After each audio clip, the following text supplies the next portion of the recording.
Quando criança, eu cometi aquele crime de ser o terror dos vizinhos.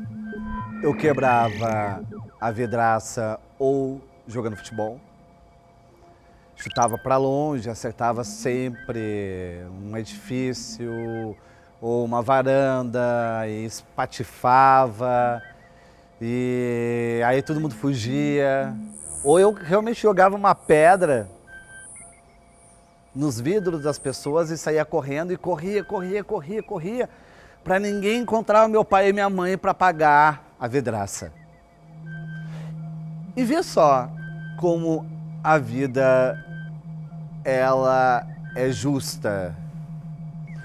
Talvez escrever seja recuperar todas as vidraças que eu quebrei. Juntar os vidros como se fosse um vitral. Juntar pedacinho por pedacinho da memória. Tudo que corta, transformar aquilo que corta em uma nova superfície. Lisa, com transparência. Pensar é fácil.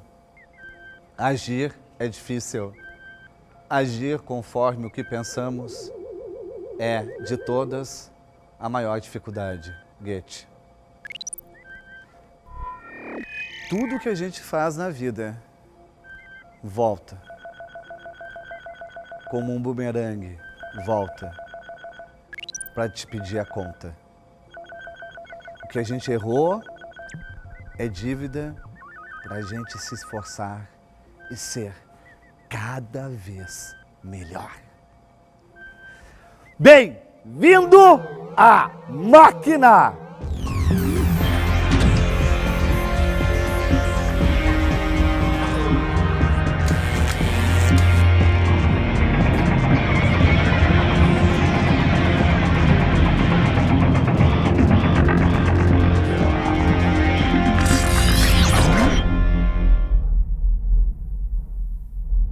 Não adianta pedir desculpa.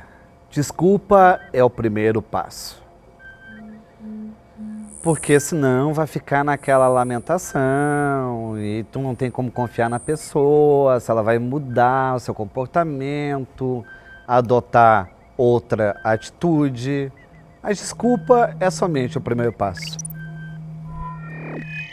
Precisa criar momentos felizes para superar os tristes.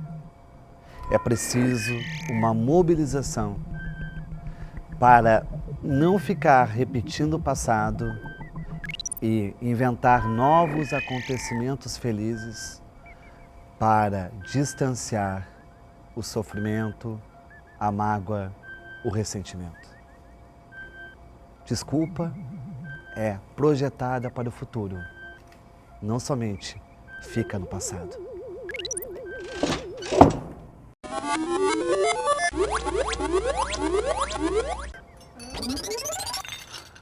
Clodoaldo Silva. O que eu estou fazendo aqui? Eu estava lá em São Caetano do Sul, treinando com parte da seleção brasileira e de repente estou na máquina. E essas medalhas mancheias? Pois é, essas medalhas aqui... Eu sei que tu tem 6 de ouro. Uma de prata nas Paralimpíadas de Atenas, porque já participei de 4 Jogos Paralímpicos, Sydney, Atenas, Pequim e Londres, e nelas são 13 medalhas, né? No total, lá em casa, são mais de 700 medalhas, e meu lema, se eu não ganhar medalha, eu compro, mas eu trago ela. É tanto que eu sempre fico com elas e caí aqui na máquina com algumas medalhas que eu acho mais importantes, e não veio no meu pescoço, porque isso é recomendação médica. Se eu colocar todas, dá torcicolo, né? Eu vou até... Gostaria que você segurasse para você ver como são pesadas. Tu só quer me humilhar, né? Pois é. E tudo isso é porque é profissão nada, né? Nado de manhã, nada à tarde, nada à noite. Sempre estou nadando. E aí, são pesadas? São lindas, são pesadas. Posso colocá-las aqui ao lado? Pode ficar aqui. A máquina nunca foi tão premiada, nunca tão condecorada Que maravilha. A máquina vai se sentir finalmente vou vitoriosa. Aqui. Porque ela vive ganhando, mas perdendo entrevistados. Você põe os aqui ao entrevistados lado, vão por embora. favor, pode pôr ao lado aí. Essas têm medalhas. A gente está vendendo isso aí tudo ou não? Então, você pode, depois do programa, tocar, bater fotos com elas, morder, mas para poder levá-las, você tem que me ganhar na piscina. Tu já mordeu alguma delas para ver se é ouro? Eu já mordi todas. Já mordi todas, porque é tão difícil ganhar e quando você ganha, você morde, você chora perto delas, é uma mistura de sensação. E eu tenho essa felicidade que eu comecei lá em Natal, no Rio Grande do Norte, de onde eu sou, né, em 98, mas 2 anos antes. Comecei a nadar como processo de reabilitação, porque meu diagnóstico clínico é paralisia cerebral. Mas tu acha que tem uma grande diferença para a tua postura, tu ter nascido com paralisia, sim, e se tivesse tido uma paralisia ao decorrer da vida? Tu acha que o fato de ter nascido com isso fez com que tivesse um costume maior e soubesse encontrar uma maneira de superar? Pois é, Fabrício, eu acho que por eu ter nascido com essa deficiência, me facilitou muito na minha vida. Por quê? Porque eu sempre tenho como inspiração a minha família, meus irmãos e minha mãe principalmente, porque eles nunca me viram como um deficiente. Sempre... Mas tu devia incomodar muito para ser visto como deficiente. Tu devia fazer muito barulho. Não fazia tanto, porque eu sempre, como eu falei, eu sempre fui um cara com autoestima, eu sempre fui um cara alegre, eu nunca me vi deficiente. Então, quando eu não me vejo deficiente, dificilmente você ou outras pessoas vão me ver como coitadinho, como vítima da vida, né? E como eu falei, a minha grande inspiração é Dona Maria das Neves, que está lá em Natal, que ela sempre foi meu grande exemplo. A mãe te carregou na infância, ela te entusiasmou, te incentivou a não se sentir um coitadinho. E hoje tu carrega ela? Hoje eu carrego ela. Hoje eu carrego todos os meus irmãos que um dia me carregaram nas costas para fazer as coisas mais simples da vida que eles carregavam mesmo nas costas? Me carregavam nas costas para ir para a creche, para ir para a escola, porque até os 7 anos de idade eu só andava me arrastando. Não tinha cadeira, não tinha nada. Não tinha cadeira de rodas, não tinha muleta, então eles que me carregavam. E hoje eu os carrego, mas hoje... E tu não se sentia um fardo tendo que ser carregado? Não me senti e nunca me senti, porque eles sempre, eu via nos olhos deles que eles faziam como solidariedade para ajudar, não me viam para poder estar sempre colaborando para que eu pudesse sempre ser uma pessoa melhor. E eu sabia que lá na frente eu poderia recompensá-los, como hoje eu estou fazendo. Graças a Deus consegui dar uma casa para minha mãe, para os meus irmãos, mas eu sempre falo que hoje, se eu consigo fazer para eles tudo isso, é muito pouco do que eles fizeram lá atrás por mim. Porque se hoje eu tenho autoestima, hoje eu tenho um lugar de destaque na sociedade brasileira e internacional, eu só não fiquei bonito, né? Mas se hoje eu tenho tudo isso... Mas dependendo, até fica bonito. Mas um monte de medalhas dessas... A natação rende dinheiro? Rende sustento? Hoje sim, Fabrício, para a natação paralímpica... Infelizmente, parte da seleção brasileira, sim, conseguimos viver como profissionais, né? Claro que... Tu recebe um salário? Hoje eu recebo um salário dos meus patrocinadores, tem também uma bolsa pódio do Ministério Federal, mas quando eu comecei lá em 98, nada disso era possível. Ou seja, 98... Na verdade, tu não tinha absolutamente nada. Não tinha nada, e quando eu tinha que viajar... Pagava até para ir até o evento? Pagava. Quando eram viagens nacionais e internacionais era pior, porque muitas vezes eu e meus companheiros de clubes, nós tínhamos que ir para o sinal, né, para poder estar pedindo recursos, poder pedir dinheiro para poder estar viajando para esses campeonatos. Então, tu não cansou de ficar num sinal... Arrecadando dinheiro para poder viajar. E as pessoas eram educadas, receptivas? Algumas sim, outras não, né? Muitas vezes, naquela época... Elas te ouviam ou apenas te olhavam e pensavam que tu estava fazendo uma espécie de mendicância? Olhavam, a maioria olhava e achava que era alguma esmola, alguma mendicância, né? Mas, como eu falei, eu sempre imaginei, pensei, o objetivo é maior, né? E sempre conseguia. Muitas vezes também naquela época eu trabalhava, estudava e treinava, e quando dava tempo eu ia bater nas portas das empresas para procurar patrocínio. E muitas vezes eu ia lá com meu currículo cheio de medalhas, cheio de campeonato, e a empresa, quando me recebia, falava: não posso te ajudar, não posso te dar um patrocínio, mas vou te ajudar. Outras empresas muitas vezes falavam: poxa, seu currículo é muito grande, mas infelizmente associar a nossa imagem a uma pessoa com deficiência não é legal. Falavam infelizmente aconteceu isso. Não é legal por quê? Naquele tu perguntava por quê? Pois é, naquele momento, infelizmente, a mentalidade era que se a sua empresa associasse a sua imagem a uma pessoa com deficiência, eles imaginavam que ia associar uma imagem a coitadinho, a uma pessoa incapaz. Mas em 2004, quando aconteceu as Paralimpíadas em Atenas, e ali eu fui o maior medalhista do Brasil, ali o Brasil começou a ver as pessoas com deficiência não como coitadinhos, mas começaram a ver as pessoas com deficiência como capazes. Essas mesmas pessoas que não queriam associar a sua imagem à minha, eles faziam questão de querer mudar de ideia. Mudaram de ideia. Então, para eles, um portador de necessidades especiais Sim. não poderia ser atrelado à imagem da empresa, mas um portador de necessidades especiais com medalha poderia. Poderia, né? Ah, tu vê. Aí a medalha... A medalha... Parece que te devolve as pernas. Isso aí. Só que, o que aconteceu? Em 2004, tudo isso começou a mudar. Nós começamos a ter respeito, nós começamos a ter dignidade, não só lá em Natal, mas em todo o Brasil, porque ali a sociedade brasileira começou a descobrir o esporte paralímpico que não tinha nada de coitadinho. Sim. É tanto que hoje eu realizo palestras motivacionais para todo o Brasil. Hoje você vê patrocinadores... Não precisa nem se justificar. Pois é. Não precisa mais se justificar aqui, entendeu? Senão tu nem estaria aqui. Não, mas não estou me justificando, eu acho que as pessoas... Eu quero ver se tu tem força para arrebentar com essa máquina, mostrar para essa máquina o quanto que teu braço pesa. Será que eu sou forte, cara? Cadê? Vai, olha só, dá um vai forte aí, vai. Posso... Forte mesmo. Vamos lá? Então, 1, 2, 3 e já. Linda máquina. Viu como eu tô forte? Sobrevivência. Sobrevivência é contigo. Mas eu queria entender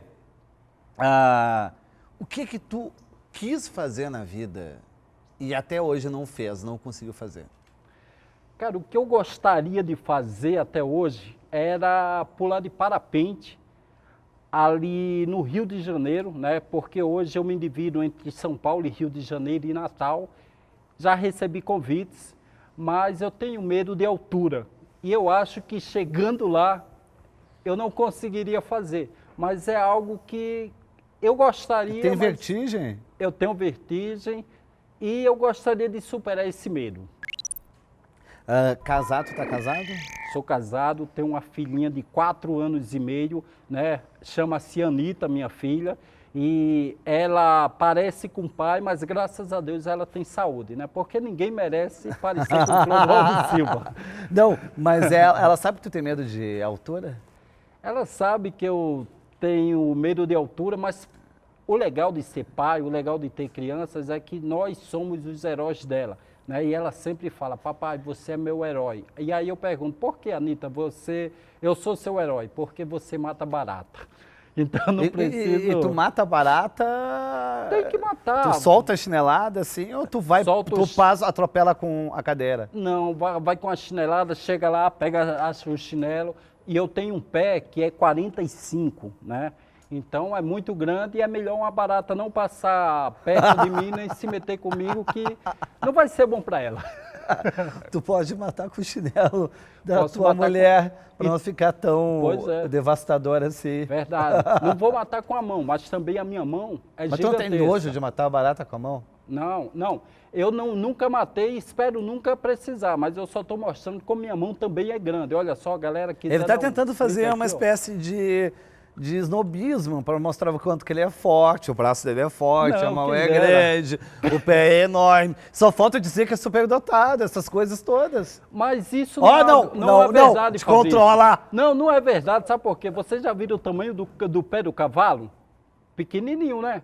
Então eu não preciso continuar. Para ti, mais difícil a pobreza ou realmente essa exclusão pela paralisia? Mais difícil para mim... Porque são duas exclusões conversando sempre, né? Sim, são duas exclusões muito grandes, mas como eu te falei, Fabrício, eu sempre fui um cara que eu não me via deficiente e nada. Mas tu te via pobre? Eu me via pobre, mas ir para a rua, brincar com as crianças, mesmo com fome, mesmo com isso ou aquilo, tirava um pouco daquele meu mundo. Poxa, eu não tenho o que comer, eu não tenho uma televisão para assistir, eu não tenho um sofá para sentar. Então, ir para a rua, brincar de bola, né? Poder brincar tu sofria para brincar de bola, não? Não, porque eu era o dono da bola, eu comprava ela. Ah, tu vinha lá e mandava. Eu mandava, senão não tinha jogo. Devia jogar bem mal, né? O dono da bola é o pior que joga. Pois é, mas como eu te falei, eu sempre fui grandão desse jeito, eu era sempre o goleiro, né? Tanto que muitas vezes, e as pessoas acham que minha primeira medalha foi na natação. Não foi. A minha primeira medalha foi no futebol. Lá no ano de 94, eu era o goleiro da equipe, teve um torneio entre classes e naquele momento eu ficava em pé de muleta, né? Hoje eu não fico mais, mas eu ficava em pé de muleta, a bola vinha, jogava a muleta para um lado e pulava para o outro. Isso nunca dava certo, eu sempre tomava o gol, né? E naquele momento ali a gente saiu em 6º lugar. Na realidade só tem uns 6 times jogando, né? Nós saímos em último lugar. Foi uma medalha de homenagem. De honra ao mérito. E essa foi minha primeira medalha. O que é isso, Fabrício? Tudo água, não sei o que está acontecendo. O que só eu vejo, você vê. Make him pay, boys! Make him pay! For the rest of your life, you will remember today. I want you to remember that you held nothing back. You did not lose heart. You did not stop fighting. You did not quit. Por que esse filme é tão importante para ti? Desafio de Gigantes. O que só eu vejo, esse filme, eu assisti pela primeira vez, apesar de eu ser do Nordeste, machão, cheguei a me emocionar, cheguei a chorar, né? E naquela época eu não era atleta, né? E por que me emociona e me inspira tanto? Porque é um trabalho de equipe que o time de futebol americano lá dos Estados Unidos era o saco de pancadas de todo mundo. E nesse time também tinha um capitão, só que esse capitão, ele tinha atitudes que não eram de um capitão, que não eram atitudes positivas. E num determinado momento do filme, o técnico o desafia para que ele possa estar superando os seus limites. E essa superação de limites é de olhos vendados. E aí começa essa parte com ele com os olhos vendados, passando o desafio, e ele acha que já chegou onde deveria chegar e, sendo incentivado, ele vai muito mais longe do que foi anteriormente. E todos os atletas olhando para ele, e quando ele chega, ele viu que percorreu algo que achava impossível. E justamente nessa mensagem o que passa é que não existe o impossível é você que coloca para você. Se você acha que pode ir mais além... também pode ser um medo. Você consegue ir mais além. E ele era o capitão e por ele ser capitão, ele tem uma responsabilidade muito maior de poder estar passando exemplos positivos para a equipe. Por isso que esse filme consegue me inspirar tanto, que é Desafiando os Gigantes. Teve algum professor que te vendou e fez com que um treinador fez com que superasse teus limites? Não me vendar, né? Não, mas o que que acontece? É forma de dizer Sim, que... Mas eu sempre fui muito incentivado por Mas quem muitas foi pessoas. o treinador que realmente puxou o melhor de ti? Olha, todos hoje eles fazem isso, mas eu tenho um carinho muito especial pelo meu primeiro professor lá de Natal, chama-se José Rogério Vilar, que ele que fez esse convite para eu ser atleta. E na minha vida apareceram pouquíssimas pessoas para me dar oportunidades, mas os poucos que apareceram, eu peguei essas oportunidades com unhas e dentes e por isso hoje estou onde estou. E qual a mensagem que eu tiro e a lição de tudo isso? É que existem oportunidades para todo mundo. O importante é você saber quando ela chega e você pegar com unhas e dentes. A tua grande oportunidade foi quando? Foi depois que, em 96, quando eu fiz a minha 4ª e última cirurgia, em decorrência da paralisia cerebral que eu já falei para vocês, a minha perna era cruzada e dobrada, né? E aí eu tenho que fazer várias cirurgias para poder tentar melhorar a minha locomoção. A minha 4ª e última cirurgia foi feita em 96 e meu médico recomendou a natação como processo de fisioterapia. Ali comecei a nadar por acaso e aí depois pintou a oportunidade para eu ser atleta. Algo que eu agarrei e hoje eu estou aqui cheio de medalhas. Mas tem uma prova em especial que essa foi minha maior conquista. Lá em Atenas, no último dia de competição das Paralimpíadas de 2004, nós não achávamos que ia ganhar medalhas de ouro. E por que foi tão importante? Porque aquela medalha eu consegui com o revezamento, eu consegui com a equipe e até então os meus 3 amigos não tinham medalhas, nem de prata, nem de bronze, nem de ouro. Ah, é bonito. E ali eu já tinha 5 medalhas individuais anteriormente, mas conseguir a medalha com equipe, isso foi fenomenal. Pela primeira vez eu chorei, eu me emocionei nas Paralimpíadas, então essa é minha medalha mais importante porque eu aprendi que eu sou do esporte individual, é muito bom ganhar medalhas sozinho, é muito bom bater recordes mundiais sozinho, mas é muito melhor conquistar com equipe. Vamos puxar essa Vamos puxar mais uma lá? Para humanizar um pouco mais ela? Vamos lá então. Vamos ver o que vem por aí. Vamos ver. Clodoaldo Silva, cativeiro. Cativeiro. O que a máquina está aprontando com o cativeiro? Opa! 3 fracassos que você levaria para um cativeiro. Os teus 3 fracassos prediletos. E os 3 fracassos, mas isso é que eu passei na vida... 3 fracassos que te ensinaram, mas são 3 fracassos mais importantes. O que eu vou te falar o que foram grandes ensinamentos. Primeiro foi a perda do meu pai, né? Ele faleceu em 2001, só que ele nos abandonou, tanto a mim, quanto meus irmãos, quanto minha mãe, em 81 e veio reaparecer em 2000 e logo em 2001 ele faleceu. Mas abandonou sem sumiu? Abandonou, sumiu, surgiu 19 anos depois. Mas ressurgiu dizendo o quê? Ressurgiu ali, naquele momento eu já era conhecido na natação paralímpica, já era famoso, não era bonito, como falei anteriormente, e surgiu. Só que eu não quis saber do porquê sumiu, porque ele tinha nos abandonado, né? E naquele momento eu só queria estar com ele, queria tentar viver um presente para ter um futuro legal e de repente ele faleceu. Fiquei revoltado, né? Fiquei triste, mas no pouco momento que eu tive perto dele, eu disse que eu amava, estava sendo legal a convivência entre eu e ele.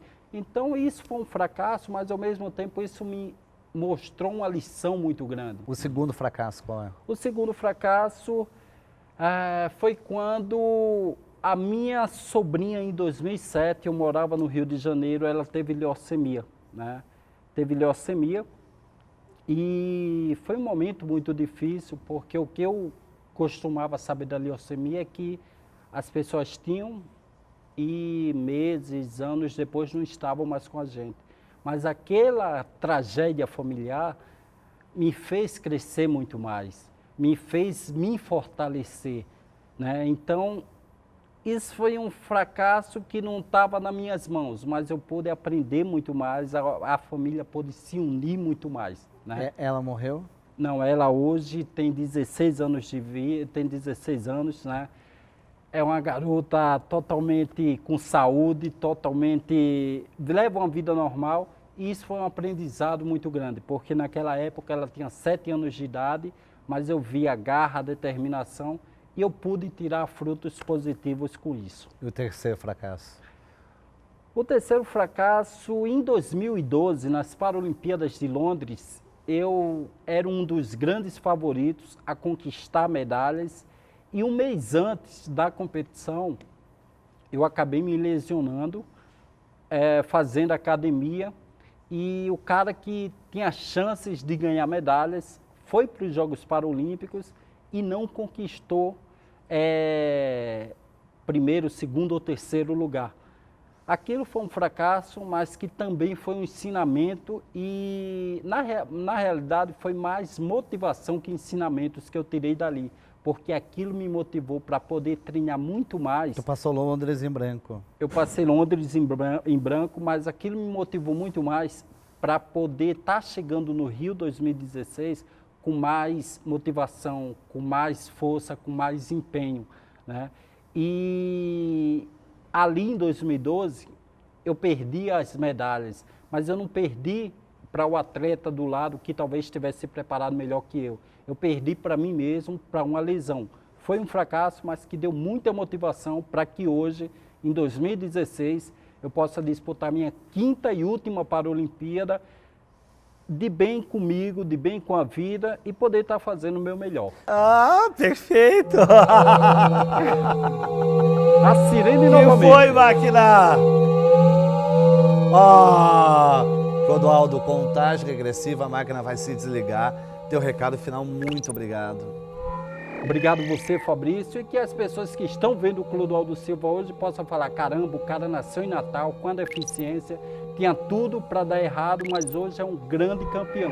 Se ele pode ser esse grande campeão, eu posso ser esse cara também, no esporte ou na vida, tendo dignidade, cidadania e respeito. Perfeito, lindo. Se você gostou da entrevista, tem outras entrevistas aqui. Ou se inscreva no canal e não perca nenhuma das novidades. Fabrício Carpinejara, a máquina.